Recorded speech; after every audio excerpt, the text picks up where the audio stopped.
쉽고 알찬 뉴스 패키지 지금 바로 배달합니다. 직송 뉴스. 말씀드린 대로 목요일 직송 뉴스는 우리 지역 청년 정치인 두 분과 함께하도록 하겠습니다. 김진일 국민의힘 경남도당 전 청년 대변인, 우서영 더불어민주당 밀양 의령 하만 창녕 지역위원장 함께하겠습니다. 안녕하십니까? 안녕하십니까? 예, 반갑습니다. 자, 먼저 김진일 전 대변인, 최근 근황도 좋고요.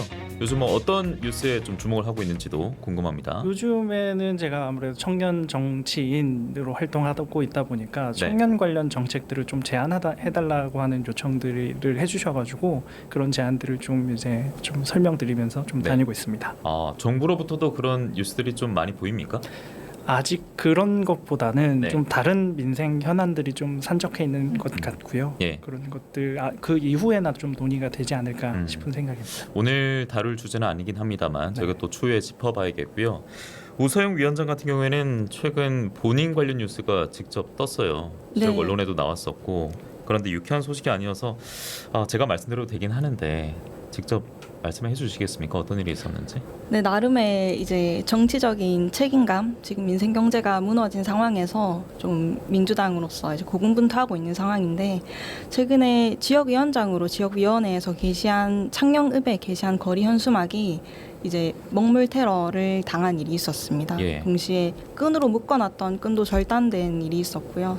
근데 이번이 처음 있었던 일은 아니고, 이전에 제가 후보였던 시절 그리고 지역위원장으로서 현수막을 게시했을 때도 있었던 일인데, 이게 민주당이, 그러니까 지역에서 민주당이 험지라서가 아니라 어떠한 특정한 정당을 혐오하거나 아니면 이렇게 해도 된다라는 공격적이고 폭력적인 저는 테러라고 생각을 하고, 저뿐만이 아니라 이제 당 대표님도 새해 첫날에 피습을 당하신 일이 있었고 해서 이러한 일들이 생기는 것에 대해서 굉장히 안타깝게 생각을 하고, 테러 행위나 공격 행위는 민주주의를 훼손하는 저는 행위라고 생각을 합니다. 예. 네. 그런 것들이 있는 이유는 정치권에서 지역 풍토에 대한 이해가 있어야 되는데, 그러한 이해 없이 좀 극단의 정치, 혐오 정치, 갈라치기 정치로 계속 이렇게 몰고 가다 보니까 그러한 문화가 대중 국민들에게도 계속 스며들어서 정치가 하나의 더 나은 사회로 나아가기 위한 과정으로 보기보다는 결과론적인 어떠한 박멸하거나 공격하거나 지디겨야 되는 대상으로 받아들여지지는 않는가 하는 생각이 좀 들어서 안타까운 마음이 큽니다. 그러니까 지금의 정치 문화, 정치 풍토 자체가 오히려 지양돼야 될 이런 일들이 더 확산되는 계기가 되고 있는 거 아닌가, 이런 좀 걱정도 되던데. 네, 맞습니다.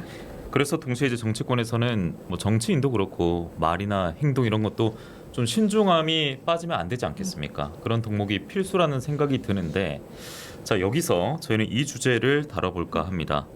오늘 윤석열 대통령이 김문수 고용노동부 장관 임명안을 제거했다는 소식이 지금 전해졌는데, 고용노동부 장관, 그러니까 이제 후보자가 일단은 아니겠군요.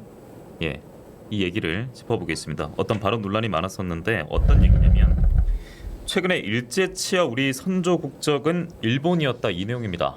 우서영 위원장, 이 내용 좀 어떻게 들으셨어요?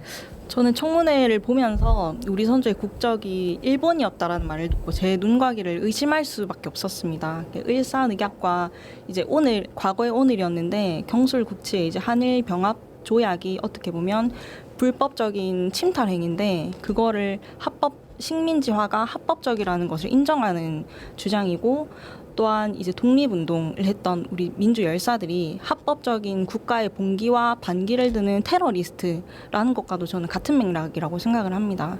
그래서 과거의 발언도 그렇고 이러한 그 생각을 가진 몇몇의 후보가 저는 노동부 장관, 그러니까 국무위원으로서의 자격이 없다라고 생각을 하고, 또한 이러한 인사를 노동부 장관, 그러니까 국무위원으로 임명을 한 윤석열 대통령에 대해서도 굉장히 저는 이제 규탄을 하고 지명을 철회해야 된다는 생각입니다. 네, 윤석열 대통령이 임명안을 제거했다라는 소식을 전해드리면서 김문수 고용노동부 장관 관련 이야기를 해봤는데요. 김진일 전 대변인은 앞서 그 역사적으로 좀 논란이 될 수 있는 발언 어떻게 평가를 하십니까?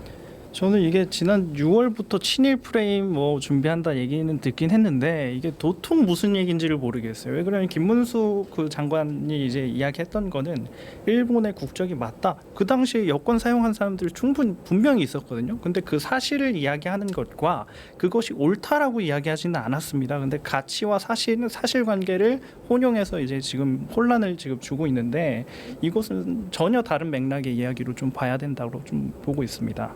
네. 저는 사실이라고도 인정하기가 굉장히 어렵다고 생각이 드는 게 저희가 을사늑약을 이제 체결을 할 때도 보면 역사학자들은 옥세가 아니라 이제 국세가 국가와 국가 간의 협상과 이제 조약을 맺을 때는 국세가 필요한데 이제 그런 것들이 기재되지 않아서 조약 자체랑 협약이 원천 무효다라고 주장한 역사학자들도 있고 저희가 이제 불법적으로 피탈 당했지만 저희 국민들은 사실 대한 국민으로 존재를 했고 독립을 위해서 수많은 열사들이 이제 대한 국민으로서의 활동을 했기 때문에 그리고 3.1 운동 이후에 저희가 상해 임시정부를 통해서 그러한 정신을 이제 쭉 이어왔다라는 게 헌법에 수록이 되어 있습니다. 그래서 저는 이게 굉장히 잘못되었고 사실도 아니다라고 생각합니다. 네, 당적이 국민의힘이 홍준표 대구시장도 을사늑약은 원천 무효라고 국사책에 나와 있다.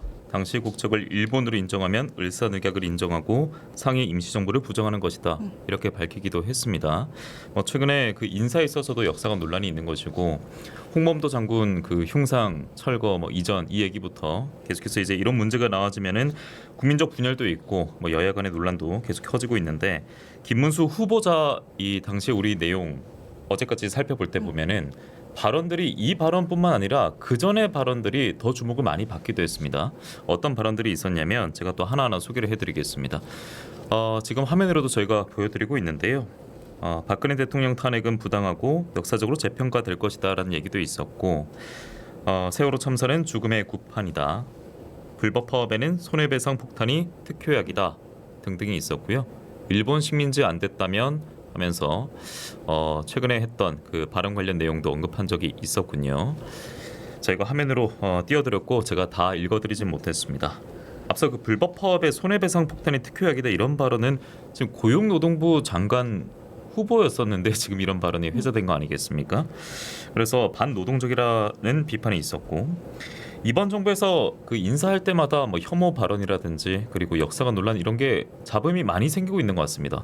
그럼에도 정부는 인사를 하고 있잖아요. 그리고 이런 논란은 반복되고 있습니다. 청년 정치인으로 봤을 때 지금의 이런 논란 그리고 계속된 인사 어떻게 평가하십니까? 사실 그 여당 정당인으로서 좀 입장을 좀 헤아려 주십사 하는 부분이 뭐냐면 국무위원회 인사권은 대통령 고유의 권한이라 이것을 좀 존중하는 의미에서는 언급하는 것이 좀 적절하지 않다라고 생각하고는 있고요.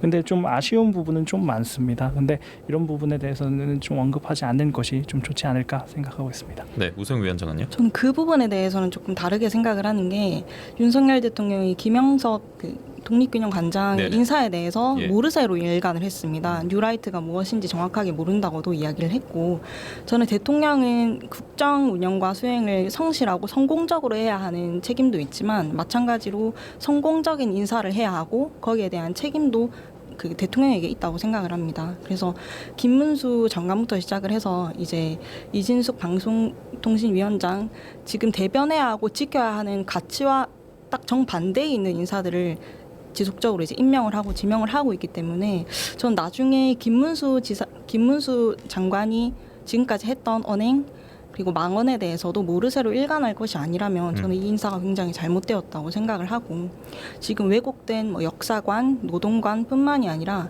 과거에 이제 여기 나오진 않았지만 그 박근혜 전 대통령의 탄핵에 대해서도 대통령이 뇌물을 받을 사람이 아니다라고 이야기를 하면서 사법에 대해서도 부정을 하고 탄핵에 대해서도 부정을 했던 그런 언사들이 굉장히 많았습니다. 역사적으로 재평가될 것이다 네, 라고 맞습니다. 했습니다. 예. 그러면 이제 민주당 포함해서 야권 오늘 김문수 장관 임명한 제가가 됐으니까 그 다음 움직임 어떻게 이어질 것으로 예상을 하세요? 위원장께서는? 저는 일단 청년 입장으로서 이게 여당 의원들이 청문회에서도 그렇고 발언들을 수습하려고 했는데 저는 수습이 될 발언도 아니라고 생각을 하고 그리고 청년과 중장년 그리고 여야를 막론해서 잘못된 부분들은 명백하기 때문에 저는 앞으로도 계속해서 이제 밝혀내고 자격이 없는 사람이라면 국무위원회에 앉아서는 안 된다고 생각을 합니다. 알겠습니다. 현 정부의 인사에 있어서는 뉴스가 참 끊이질 않습니다. 계속 이어질 텐데 또 하나 계속되고 있는 논란이 바로 또 의정 갈등이겠죠. 의료 공백 사태. 오늘 윤 대통령이 국정브리핑 기자회견을 가졌는데 지금 저희가 들려드릴 발언도 그 내용과 맞닿아 있기도 합니다. 함께 들어보시죠. 지금 의료 현장에서는 의료가 한계에 다다른 게 아니냐 위기 소리 나오고 있는데요. 의료 현장에서의 이런 체감과 이 대통령실의 메시지에 이렇게 차이가 큰 이유가 제가 좀 궁금합니다. 의료 현장을 한번 가 보시는 게 제일 좋을 것 같습니다. 지역의 이 종합병원들 이런 데 좀 가보시고 일단 비상진료 이 체제가 그래도 원활하게 가동되고 있고 네, 국민들이 피부로 와닿는 의료 공백 사태와 그리고 정부에서 지금 판단하는 것이 분명 온도차가 있는 것 같습니다. 정부는 뭐 괜찮다, 뭐 대응할 수 있다, 관리 가능하다 약간 이런 온도인 것 같은데 우소영 위원장이 있는 지역 같은 경우에는 특히나 의료 시스템이 도시보다는 부실할 것 같아요. 그래서 직접 의료 공백 사태에 좀 피해라고 할까요? 뭐 접했던 사례가 있는지 궁금합니다. 네, 맞습니다. 저희 지역 자체는 의료 취약 지역이기도 하고 또한 이제 고령화가 굉장히 많이 되어 있는 지역이라 만성 질환을 앓고 있는 분들이 많이 계십니다. 그리고 의료 취약 지역이라서 더더욱 그 심각성과 불안함이 큰데 그래서 왕왕 이렇게 응급실에 가서도 받아주는 데가 없어서 뺑뺑이를 돌았다라든지 집에 어르신이 계신데 몸이 아프실까 봐 걱정이다. 예전에는 갑자기 몸이 아프더라도 병원에 갈 걱정은 안 했는데 지금은 아프면 병원에 갈 걱정부터 한다라는 이야기들을 많이 하고 그 심각성을 이제 체감을 하면서 의료 붕괴에 대해서 이제 정부가 현실적인 대책을 마련을 하고 적극적으로 대응을 해야 된다고 생각합니다. 김진일 전 대변인은 어떻게 평가하세요? 정부가 대응 잘하고 있는 겁니까?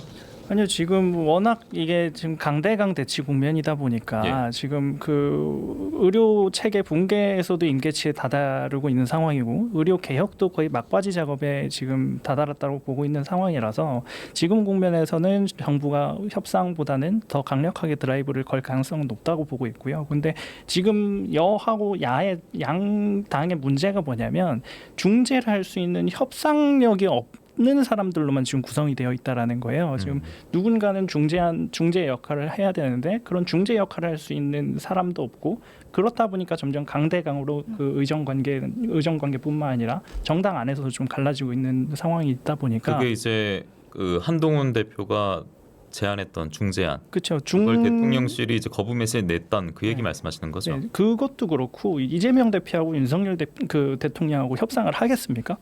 안 하겠죠. 영수에는 보기도 어렵고요. 가능성이 없는 그런 방향으로 가다 보니까 지금 점점 민생과는 좀 역행하는. 근데 한동훈 장관이 지금 조정한 그 중재안을 내는 거는 중재자의 역할을 한번 해보겠다라는 제스처거든요. 그래요. 그런 것들을 어떻게 이제 끌고 나갈지는 이제 양 당의 좀 그 원활한 좀 정치적 역학 관계가 좀 있어야 되지 않나 그렇게 보고 있습니다. 근데 그래도 정부가 어떻게든 풀어야지라고 하실 것 같은데요. 이 얘기하시면. 저는 이게 이 윤석열 대통령이 말하는 의료 개혁이 누구를 위한 개혁인지 모르겠습니다. 국민들이 지금 응급실 뺑뺑이를 하면서 길에서 사망하고 있는 일들이 왕왕 있는데 국민을 위한 개혁인지 의사를 위한 개혁인지도 모르겠고 한동훈 대표 같은 경우는 지속적으로 그 어떻게 보면 일각에서는 한동훈 대표와 윤석열 대통령이 상명하복의 감정 싸움을 하고 있는 거 아닌가라고 할 정도로 지속적으로 이제 그런 일들이 반복이 되어 왔었는데 지금은 꼬리 내리기가 아니라 정말 국민을 위해서 저는 강력하게 현실적인 대안을 정부한테 찾을 수 있도록 대응을 해야 한다고 생각을 하고 정부가 나서지 않는다면 저는 국회에서 나서서 이 일을 해결을 해야 한다고 생각합니다. 어떻게 나설 수 있습니까? 그런데 지금 계속 강대강 대치가 이어지고 있고 앞서 저희가 설명드리면은 2026학년도입니다. 그러니까 내후년에 의대 증원을 유예해 달라라고 이제 한동훈 대표가 중재안을 냈었는데 이게 대통령실로부터 거부의 의사로 돌아왔었고 그러니까 집권 여당이 한번 나서봐라라고 기대했던 분들의 지금 기대는 이렇게 실망감으로 바뀌었고 추경호 국민의힘 원내대표 같은 경우에는 이제 정부 방침에 전적으로 동의하고 당도 함께할 생각이다라고 했기 때문에 어디다가 그럼 지켜봐야 돼? 그럼 야당은 또 야당이니까 정부랑 말도 안 통할 것이고 또 의사와 그리고 의료계와 이 정부의 갈등은 계속 평행선 달리고 있는 것 같은데 어제 간호법 제정안 국회 통과하지 않았습니까? 그래서 원래 오늘 보건의료노조 파업이 있어야 됐는데 약간 그건 좀 사그라든 것 같긴 네, 하더라고요. 맞습니다. 근데 그럼에도 의정 갈등이 식을 거라는 기대는 지금 없는 거잖아요.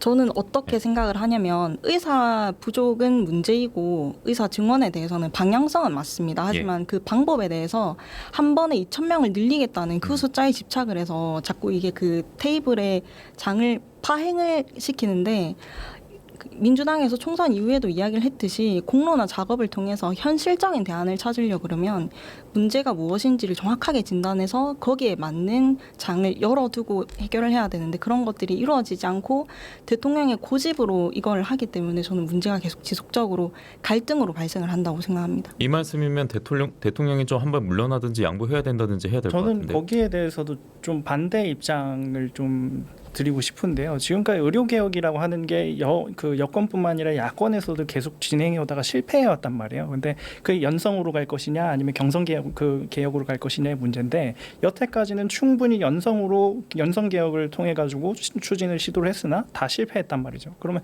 그렇게 봤을 때 정부 입장에서 봤을 때는 이 의료개혁을 타진시키기 위해선 어마어마한 집단과 싸워야 되겠구나. 그리고 여태까지 연성개혁이 통하지 않았으니 그 경성개혁을 한번 해보자. 이런 취지로 지금 정책의 방향을 정한 것 같기도 해요. 그래요. 네.